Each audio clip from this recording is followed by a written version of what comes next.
Na nepremičninskem trgu se pogostokrat srečamo z izrazom investicija v nepremičnine ali priložnost za investicijo. S finančnimi sredstvi smo vedno nekoliko omejeni in kadar želimo investirati na nepremičninskem trgu, se včasih lahko naša misel hitro ustavi, ker imamo občutek, da niso zadostna sredstva in hkrati tudi ne vemo, kam točno nas bo pot peljala. Tekom pogovora ali pa sodelovanja z investitorji smo razdelali 5 stopenj investicij ali pa 5 stopenj investitorja, ki lahko vstopi in na tisti točki ponavadi tudi izstopi z nekim profitom, glede na to, kje je štartal. Prvo je nakup zemljišča.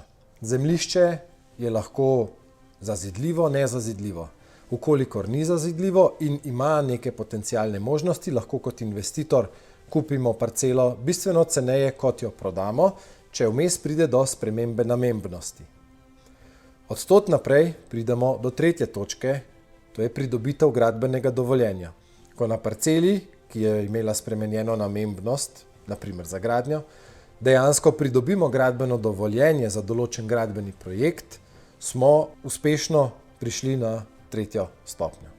Od tam naprej sledi izvedba gradnje in postavitev novogradnje.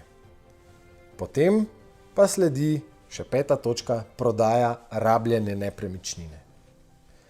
Za vsako od teh 5 stopenj investicije so določena vstopna sredstva potrebna, ki so za vsako stopnjo večja in tudi izstopna, oziroma ko se odločimo kot investitor, da to stvar prodamo, pomeni, da smo uspeli narediti nek določen profit.